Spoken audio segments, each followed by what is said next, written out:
You guys might be noticing in my recent vlogs that I've been using a lot of 3D tracking for all the different ways I'm trying to, you know, put the episode title in there. Episode 23, 24, season 2, and I'm always looking for a different place to put it. I'm doing that using 3D tracking. Also wanted to touch on 3D tracking because it's something you should know if you're using After Effects. And the very first video we did when we taught tracking, text tracking, like on the top of that plane in Iceland, not physically, we didn't teach it there. I used it as you get it, you know what I mean. But everybody in the comments was like, why aren't you doing 3D tracking? Yeah, why aren't you doing 3D tracking, man? Yo, why aren't you? 3D tracking would be so much faster. 3D tracking, man.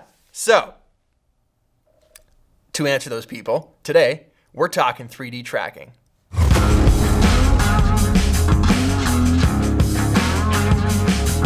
What's up, everybody? Peter McKinnon here. Welcome back to another video. We are talking, this lens hood, barely even on the camera there. We're talking about 3D tracking. To make this make sense and help you guys through the process the best that I can, I'm gonna break it down into 3 spots. So the first 2 examples are gonna be kind of a little more primitive and easy to do and easy to follow, breaking down the step-by-step process. So by the end, the final example will be like an actual application of how I've used some of this text and 3D tracked it in an actual vlog, one that you've seen recently, so that the whole thing, we're gonna bring it together at the end. The first example is just text kind of tracked on a flat surface against a wall. The second example, we're gonna track something perpendicular to like a coffee table and kind of float past it or over it. And then, like I said, the last one will be actual application within a vlog itself, how I would do it for a video that I'd put out that you guys have already seen. All right, folks, fire up the old After Effects there. Once you get it into gear, we're gonna have this clip, for example, of my Dope Squad sign. We're gonna track this through the 3D tracker. How you're gonna do that, this is how you're gonna do it. You are going to come over here to Effects and Presets, type in 3D camera, okay, there it is. So it pops up, 3D camera tracker, drag that onto the timeline, come over here, hit analyze, and it should start analyzing those 3D tracking points. It's done. It's that fast. It makes them, you play it through, you can see it's animating, it's found all those tracking points actually way easier and way faster than the single point tracking, which is what everyone actually did say in the comments, and they were right. 3D tracking would be so much faster. 3D tracking, man. Just wanted to give you guys, the bigger bag of tricks. Sorry. Actually, I'm not, but it's good that you know both. 3D tracking is, though, very fast. There are times, though, where you need to do the single point tracking because it just works better, like the stuff we were talking about in the last video where I was tracking the Kelvin logo to my fingers because they're not really a 3D plane and using X, Y, and Z and lots of different math that you don't really need to know about. Sometimes you use single point, sometimes you use 3D tracking, and I think the more you use this program, you'll be able to differentiate the times that you need to use one or the other. Once After Effects has 3D tracked your scene, you get all these fun little skittle points, as I like to call them, pop up on the composition there. What you're gonna do is hover your mouse in between those skittles, and you're gonna see what looks like the Saw movie logo pop up in between all of those points. Not to be confused with the actual movie, it's not. But what this little disc is, this little disc of life, is it's gonna show you what plane is actually accurate. What do I mean by that? Now, look at this. If you are hovering between all these different points, like look at this, that's wrong, that's not right.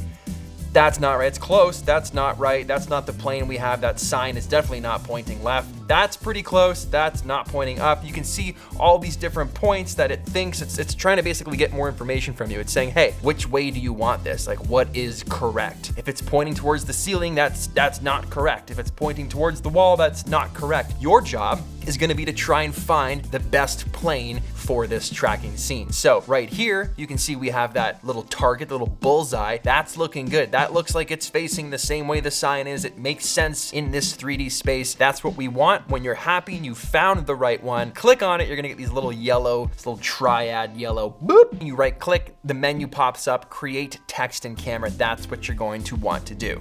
When you do that, you'll see text pops up, like the actual word text, and it makes the new layer over here.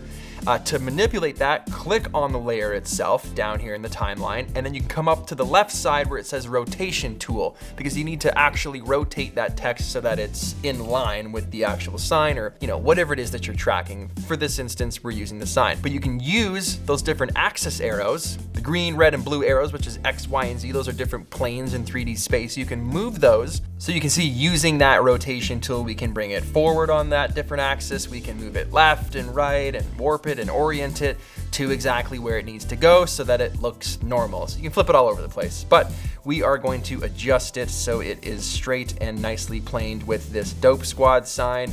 So we will use this axis here and just tweak it a little bit. And then, so now to actually move that text into place, you can come back over to the toolbar over here, click the arrow, which is the move tool. To move it, we're gonna click and drag that red arrow so it stays on the same axis. It's not gonna, we're not messing anything up here. We're just keeping it the same. Drag that arrow over, and then we're gonna use the other arrow, the other axis, to move it on up so it stays on that same plane. Boop, look at that. It looks so great. It looks amazing. It just needs to say something else like Toronto. Toronto.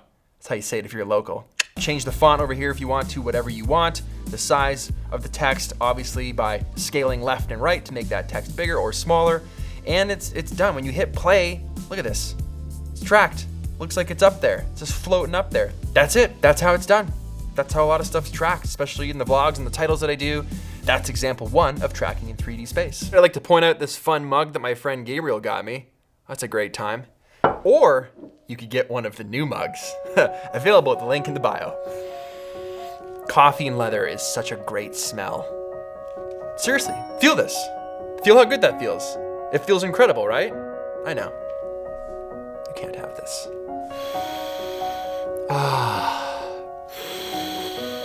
The only thing better would be if there was coffee in here. Rock it this way. Rock it that way. Rock it that way. Okay, running through just another example of this, but making that text perpendicular so it looks like you're moving through it in 3D space. You're gonna do the same thing. You're gonna grab a clip, throw it on the composition there. You're gonna track it through 3D space the same way we did the last one. It's gonna make all of those colorful Skittle points, if you will, but they're not actually called Skittle points. It's just what I call them because they're colorful and they're fun. But it's gonna make all of those points. You can see them right here. And then we're gonna go ahead and choose our plane again.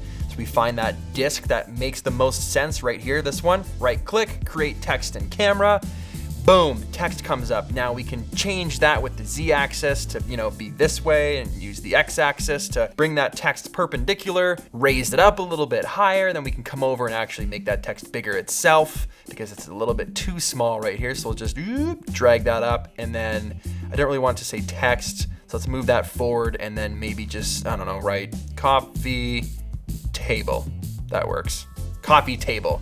And now when we play that back, it's basically done. You've got your camera moving through the scene in 3D space with a nicely tracked title that says coffee table or whatever you want. So you can see how fast we did that opposed to when we were learning it in the last sequence. It actually doesn't take that much effort. It looks great, and you can orient it any which way you want. We can throw it this way, we can bring it forward, and then we play that scene through because it created a camera. It's the same move. It's gonna look the same. It's just in a different orientation because we just moved the axis. So if we want to take this a little bit of a step further and add some depth of field to make it look a little more badass, a little more pro, because the background's a little blurry in the scene, maybe the text should be blurry too.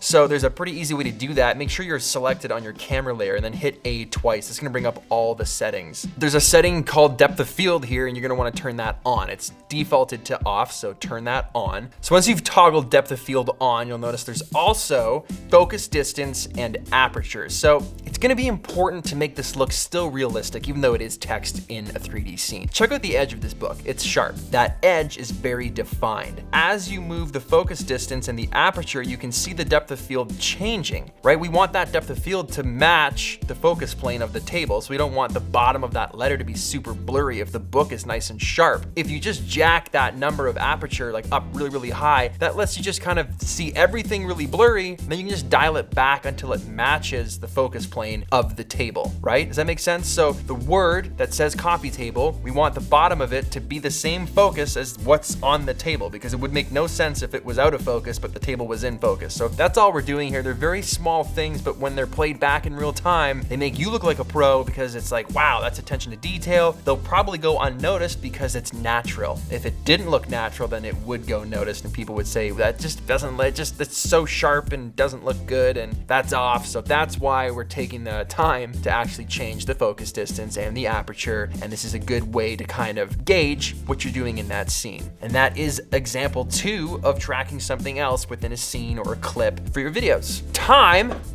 time for example number 3, using this in a real vlog. Oh, this is my jam right here. I love this. For the final example, we are going to track a title, an episode title of one of my vlogs through a scene, some of my footage that I've actually shot. So this is what I used in a vlog, going to New York to hang out with Casey for the day last week or the week before, I don't even know, time flies. So it's the same thing. You're gonna go into the effects, you're gonna type in 3D camera, you're gonna drag that camera tracker to the footage itself. It's going to bring up that little panel on the left side right here where we're going to track by hitting play, and it's going to play through the scene, bringing up all those little tracking points, those little skittle points, but notice they're really, really small because there's lots of depth to this scene. It goes really, really far. That car is way in the background. There's a lot of space between the window and the end of that scene. So if we actually come over here, you can change the size of these tracking points that you can see them. So look, now they're huge in the front, but we can actually see them like on the road. Now when we go ahead to pick the plane that we want, it looks like there's no super weird little square target circled Saw movie weird, like where is that? It's there, it's just really, really small. So when you can still click, find that plane, create text in camera, and then boosh. Look how small this text is. Look at this. It's actually ridiculous, but it's still there. Scale that text a little bit bigger, manipulate it into the spot where we want it to be, just like I showed you in the last 2 examples. Let's type in episode 22, season 2, and we will place that using these arrows exactly where we want it. And now, because the scene is tracked and that is ready to go, when we play that through, it should look like this, which looks pretty good. Now you'll notice that seam, that whole arm that's going by the window as the camera, I was holding my camera and I was on a moving walkway actually, so I wasn't even moving, I was just standing still and the walkway was moving me, but that little window frame passes by. So wouldn't it be cool to have that window frame pass over the text? So what you'd need to do for that is create a mask, and it's one of those things again that sounds a lot more like, oh no, I don't even know how to do a mask in Premiere, let alone After Effects. Like that's where I exit, Command Q, see you later, don't do that. That'll quit everything. Don't push those buttons. It's very easy to make a mask. You're just gonna have to duplicate the layer of your footage. To do that, just click on the actual file, go up to the top, edit, duplicate. That's gonna make a duplicate clip, and drag that to the very top of your layers down here on the left side. And what we're gonna do is we're gonna clip that, we're gonna trim it so it's just the section where that bar passes in front of the episode title. So we can find that frame here, and then we can trim that down, and then bring it to the right side, and we can bring that clip all the way in and trim it right here. So it's just the section that we need. Now we're going to choose the pen tool that's up at the top right here, and we're gonna draw our mask. We're gonna create the mask by clicking a point, clicking another point here, another one here, and finishing that off to make a nice rectangle. And then now you'll see on the layer side, down at the bottom, we have mask path. So we need to keyframe this essentially. We can hit that little stopwatch, which means keyframe. You can see it on the timeline. Then we'll just move this playhead forward in the timeline, a little bit forward. Our mask stays, you can see that purple outline still stays on the left side. So maybe find like a midway point, and then just move that mask over. Just grab these points, move it over, fill out that bar so it looks good. Hit M to bring up those settings, and maybe feather it out a little bit here with mask feather so it's not such a harsh edge. That's imperative. Don't forget to feather it. It looks a lot better when you feather it. And then move that playhead a little bit further, and then you can catch that mask up to it, bringing it back. You can see, if we go back and forth, you can kind of see where it needs to be adjusted. You just slide it over a little bit. That's all taken care of in the timeline. It's all recorded for you, so you're good. Bring that playhead back, find those spots, those midpoint spots where it could be, just tweaked a little bit. And again, this is something that takes literally less than 5 minutes to do. And it looks so cool and subtle, and it's just that attention to detail. So here we are, just cleaning up this last spot. I think it's pretty good now if we play it through. Yeah, that actually looks like it may have just passed in front of episode 22. So that is how you put text into a 3D space in 3 different examples by tracking it and masking. And by the end of this video, whoo, you guys gotta be pros by now. So I hope you enjoyed that. I know After Effects isn't for everybody, but it's actually a lot easier than you would think it is. It's also really fun because it just kind of expands your creativity as far as shooting video goes. I hope you guys enjoyed it. I hope you got something out of it. If you have questions, leave them below. I'll try to answer them if I can. Would love to hear from you if you're having a problem. Just leave those questions below. And thank you so much for watching. Hit that like button if you like this video. Smash it. If that's something that you're into, 2018 style. subscribe if you aren't already, and I will see you guys next week with more vlogs and maybe the bucket shot. Peace.